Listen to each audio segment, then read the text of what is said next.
سلام كبرات تخاتلتي داسني اكسترا نحجي بستدالو علتاو زيناتات بزعبا زي شاراويان غازيطنياتات زتبهالكم دما منغست بزعبا معصاو مسمرات انترنت تليفونن زوصو مغلصي بزعبا زمص مرጫ زتخايده اخيبا ود حبرات هاغراتن منغستن ابسباو حجز مقرب مسمعهم هو حد دباي كقير يخدي تباهيلو زلو كونتات برلين دو بغداد بزبل زوصت انتانه كوم دما دكتور دبرصين زهابو ملسن كالن زدهسس زيناتاتن تنتناتاتن حيزلكم مصيلخو ابزا چانل ناي وتر تخاتاتلتن مخون دما سبسكرايب كتغبرو بخبري يعدمكم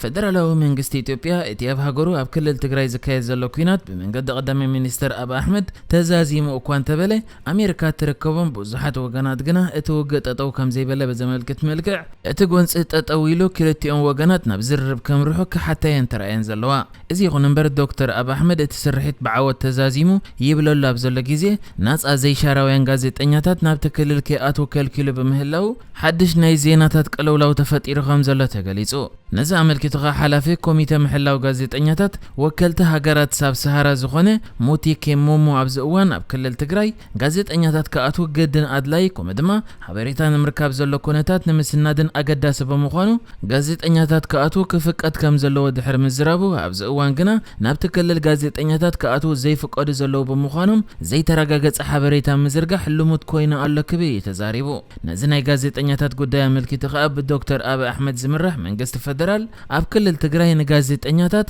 ገና ውሕዝ ዝኾነ ሃዋሁ ስለዘይ ተፈጥሮ ዘለዩ መእታው ጋዜጠኛታት ከልኪልና ዘለና ኣብ ቀረባ ግዜ ግና ክንኮፍተይና ዝብል መልሲ ተዘርጊሑ እዚ ከምዚለን ከሎ ድማ ብዛዕባ መራኸቢታት ብዝመልከት መንግስቲ ፌደራል ንምንታይ መስመራት ኢንተርኔትን ቴሌፎንን ዘይኮፍቶ ኣብ ዝተሓተተሉ እዋን ሚኒስተር ዲሞክራሲ ተሃገር ዝኾነ ዛዲግ አብርሃ ኣብ ዝሃቦ መግለጺ መስመራት ቴሌኮሙኒኬሽን ንሕና ዘይኮና ሕወሓት ይዓጺዋ እዚ ኸኣ ፕሮፓጋንዳ ንምንዛሕ ከጠቕሞ ክብልዩ ፌደራላዊ መንግስቲ መስመራት ቴሌኮሙኒኬሽን ከም ዘይዓጸወ ተዛሪቡ እዚ ይኹን እምበር ኣብ ኢትዮጵያ ሕጂ ጥራይ ዘይኮነ ኣብቲ ኣብ ክልል ኣምሓራ ፈተነ ዕልዋ ዝተኻየደሉ ግዜ ከምኡ ድማ ኣብ ክልል ኦሮሞ ድሕሪ ቅትለት ሃጫሉ ህንዴሳ መስመራት ቴሌፎንን ኢንተርኔትን ብመንግስቲ ፌደራል ተዓጽዩ ከም ዝነበረ ይዝከር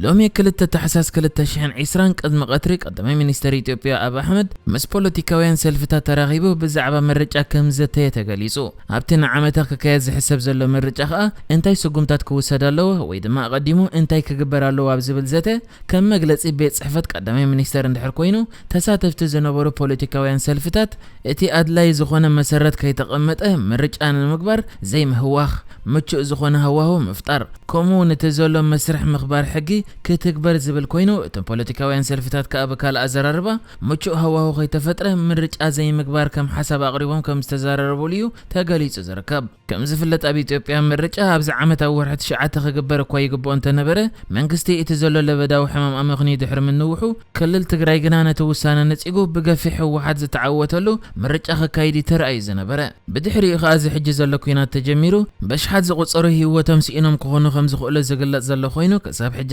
كساب 45 شح زبوص سدتኛታት يوم ناب سودان سغيرم زركبو እዚ ከምዚ ኢለን ከሎ ድማ ሎም ረብዓ በአዲስ አበባ ከባቢ ቦሌ ዘይተተኮሰ ቦምባ ድሕረ መርከቡ ፖሊስ ነቲ ተጻዊዝ ዝነበረ ቦምባ ከአለ ኣብ ዝተፈተነሉ ከም ዝተፈንጀረን ኣብቲ ከባቢ ዝነበረ ሲቪል ዜጋ ቆመ ድማ ነቲ ቦምባ ዝአለ ዝነበረ አባል ፖሊስ ፈኪስ ዝኾነ መጉዳእት ገጢምዎም ግን ሽዑ ከም ዝተሓከሙ ተገሊጹ በጀካ እዚ ድማ ፖሊስ አዲስ አበባ ኣብ ካሊ ጎርድ ሾላ ቅዱስ ያሬድ ሆስፒታል ኣብ ዘሎ ከባቢ ዝተጻወደ ቦምባ ከም ዝረኸቡን ዝኾነ መጉዳእት ከይወረደ ከም ዝአለይዎን ተገሊጹ ነዚ አመልክተኻ ማዕከን ዜና ሮይተርስ ገሊጻተ ከም ዘላ ወሃብ ቃል ፌደራላዊ ፖሊስ ዝኾነ ጭብጥ ከየቅረበ ነቲ ቦምባታት ሕወሓት የማጻዊ ደሞ ከም ዝበለ ያገሊጻ ዘላ ነዚ ጉዳይ ብዝምልከት ከአካብ ሕወሓት ዝመጸ ዝኾነ ይኹን መልስ የለን كالي أبينشانغول جموز بحال كلل أنت تسافرت عينا زنبرت مكينة بعتقد جوجلم متقعتك وردا بمخالو شوعات سبات قوسيلم كم زلو تغليصو نزمت قعتا ملكيتو بريزيدنت كلل بينشانغول جموز زخونه أشادي حسنون نتوم متقعت زغبرو عتقات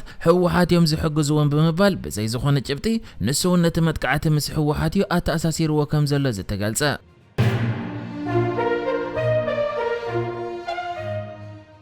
ኣብ ኢትዮጵያ ድሮ ወርሒ ገይሩ ዘሎ ውግእ ካብ ዝጅምር ኣብ ክልል ትግራይ ዝርከብ ህዝቢ ከምኡ ድማ ስደተኛታት ካብ ዝኾነ ይኹን ሰብኣዊ ሓገዝ ተዓፅዮም ድሕሪ መጽናሕ ሕጂ ውድብ ሕቡራት ሃገራት ምስ መንግስቲ ፈደራል ኣብ ዝገበሮ ስምምዕ እንተወሓደ ኣብቲ ፈደራላዊ መንግስቲ ተታሒዙ ዘሎ ከባቢታት ሰብኣዊ ሓገዝ ከኣቱ ተፈቒዱ ከም ዘሎ ኣፍሊጡ እዚ መግቢ መድሃኒትን ካልእ ኣገዳሲ ዝኾነ ሰብኣዊ ሓገዝ ዘጠቓለለ ሓገዛት ብመሰረት እቲ ስምምዕ እንተወሓደ ናብቲ ኣብ ትሕቲ ፈደራል ዘሎ ከባቢ ከኣቱ ኮይኑ ውድብ ሕቡራት ሃገራት ግና ናብቲ ኣብ ትሕቲ ህወሓት ዘሎ ከባቢ ከኣቱውን ገና ፍቓድ ካብ ፈደራላዊ መንግስቲ ይሓትት ከም ዘሎን ምስ ክልቲኦም ወገናት ክሰርሕ ከዓ ፍቓደኛ ከም ዝኾነን ተገሊጹ ከም መግለጺ ውድብ ሕቡራት ሃገራት እንድሕር ኮይኑ ኣብቲ 6 ሚልዮን ህዝቢ ዘለዎ ክልል ትግራይ ዝርከቡ ኩሎም ሓገዛት ዝደልዩ ወገናት ክበጽሕ ከም ዝደልዩ ዝገልጽ ዘሎ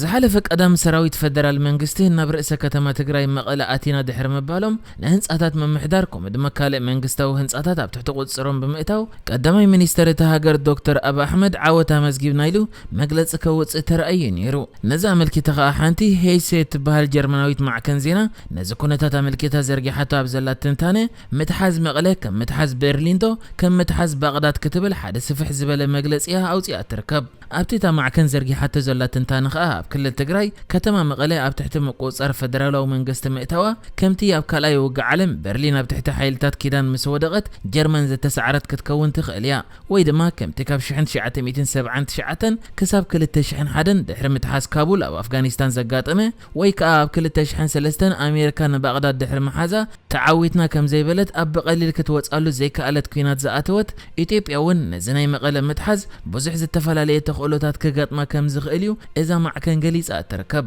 እዚ ማለት ከዓ መቐለ ብምትሓዛ ፈደራል መንግስቲ ኢትዮጵያ ክዕወት ወይ ድማ ኣብ ዘይውዳእ ኩናት ኣትዩ ከይተዓወተ ክወፅእ ዘሎ ተኽእሎታት ማዕረይ ክትብል እያ ገሊጻ ትርከብ እዚ ከምዚ ኢሉ እንከሎ ድማ ማዕከን ዜና ሮይተርስ ዘርጊሓቶ ኣብ ዘላ ጸብጻብ ከም ዝሕብሮ ብዙሓት ክኢላታት ይገልጽዎ ከም ዘለዉ ወላ እውን ፈደራላዊ መንግስቲ ከተማ መቐለ ሒዙ ተዓዊተ እንተበለ ህወሓት ናብ ድባይ ሓይልታት ተቐይሩ እቲ ውግእ ክቕጽል ከም ዝኾነ ከም ዝገልጽ እያ ገሊጻ ነቲ ዘሎ ኩነታት ኣመልኪታ ከዓ ማዕከን ዜና ሮይተርስ ንመራሒ ህወሓት ዶክተር ደብረጽዮን ገብረ ሚካኤል ኣብ ዝሓተተሉ ግዜ ብናይ ጽሑፍ መልእኽቲ ሓይልታቶም ገና ኣብ 3 ግንባራት ኣብ ውግእ ተጸሚዶም ከም ዘለውን ካብዞም 3 ከኣቶም 2 ኣብ ከባቢ መቐለ ኣብ ውግእ ከም ዘለውን ሓቢሩ ክትብል እያ እቲ ውግእ ገና ቀጻሊ ከም ዘሎ ዝገለጸት እዚ ከምዚ ኢሉ እንከሎ ድማ ትማሊ እታ ቅድሚ ሕጂ ኣፈ ጉባኤ ባይቶ ፌደሬሽን ዝነበረት ከምኡ ከዓ ሓንቲ ካብቶም 9 ኣባላት ፈጻሚ ስራሕ ህወሓት ዝኾነት ኬርያ እብራሂም ናብ ፈደራላዊ መንግስቲ ኢዳ ከም ዝሃበ ተገሊጹ ኣፈ ጉባኤ ባይቶ ፌደሬሽን ነበር ኬርያ እብራሂም ኣብ ፈደራላዊ መንግስቲ ኢትዮጵያ ሓንቲ ካብቶም ዝለዓሉ ሓላፍነት ዝነበራ ዜጋ ኮይና መንግስቲ ፈደራላዊን ክልል ትግራይን ብጉዳይ ምርጫ ምስ ተሰሓሓቡ ኣብ ሰነ 2020 ሕገ መንግስቲ ይጥሓስ ኣሎ ብዝብል ምኽንያት ብገዛእ ፍቓዳ ካብ መዝነታ ወሪዳ ዝጸንሐት ንሕጂ ዝተዳለወ ዜናታት እዚ ነይሩ ብካልእ ክሳብ ንራኸብ ሰላም ንዓኹም